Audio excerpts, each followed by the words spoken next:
ESP 독자 여러분, 저는 ESF 전주지구 이은영 간사입니다. 오늘 말씀은 마태복음 28장 1절에서 10절 말씀입니다. 드디어 예수님께서 부활하셨습니다.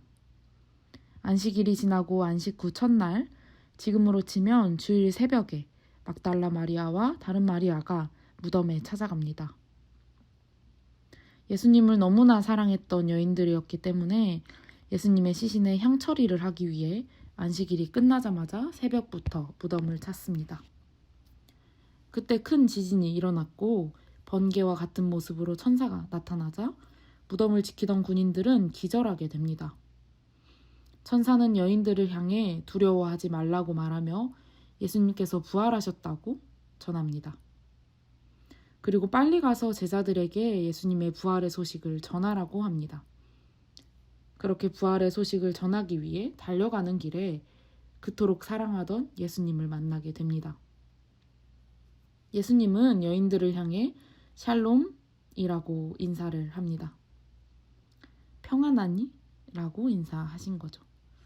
아무렇지 않게 인사하시는 모습이 마치 십자가에 못 박히신 일은 없었던 일처럼 느껴지기도 합니다.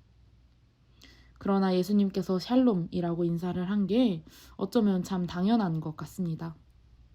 예수님께서 모든 인류의 죄를 짊어지고 십자가에 못 박혀 죽으셨습니다. 그리고 이렇게 3일 만에 부활하셨습니다. 예수님께서 부활하지 않으셨다면 십자가의 죽음은 반절뿐인 죽음입니다. 사망 권세를 이기시고 부활하셨기 때문에 우리도 예수님과 함께 부활할 수 있습니다. 부활 신앙을 갖게 됩니다. 예수님께서는 죽음으로 죽음을 이기십니다. 인간이 해결할 수 없는 죄의 문제를 완벽하게 해결하십니다. 죄의 결과로 사망에 이를 수밖에 없는 우리에게 영생을 가져다 주십니다.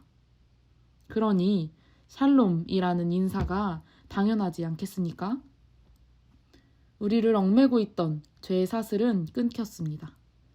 우리는 자유합니다. 하나님과 다시 연결되었습니다. 예수님의 부활 사건에는 특이한 점이 있습니다. 바로 예수님의 부활을 처음 목격한 이들이 여인들이라는 것입니다.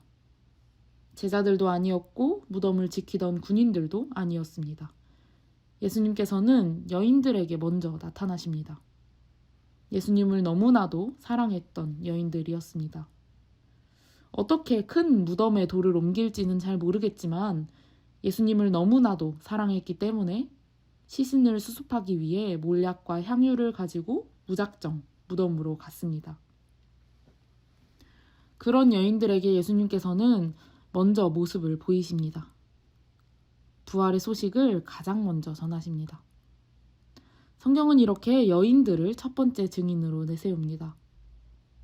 당시 여인들은 사회적인 지위가 낮았고 여인들의 이야기에는 별로 귀 기울여 주지도 않았습니다. 그럼에도 예수님은 여인들을 첫 번째 증인으로 세우십니다. 예수님을 사랑해서 무덤까지 찾았던 이들이기 때문입니다. 여인들에게 부활을 증언하는 증인으로 세우시고 제자들에게 증거하라고 하십니다. 그리고 후에 제자들은 또 다른 증인으로 세워져 예수님의 부활의 소식을 전하게 됩니다. 예수님의 부활을 온전히 이해한 제자들은 이 기쁜 소식을 세계 방방 곳곳에 전하게 됩니다. ESP 독자 여러분, 부활의 사실을 믿으시나요? 그렇다면 우리도 증인입니다. 예수님께서 하신 일이 어떤 일인지 알고 계신가요? 그렇다면 이 기쁜 소식을 전해야 합니다. 예수님의 부활의 소식은 기쁜 소식입니다. 예수님께서는 저와 여러분의 죄를 해결하기 위해 이 땅에 오셨고 십자가에 못 박혀 죽으시고 3일 만에 부활하셨습니다. 우리의 죄가 해결되었습니다. 기쁘지 않습니까? 이 기쁜 소식을 전하는 삶을 사는 저와 독자 여러분이 되셨으면 좋겠습니다. 샬롬.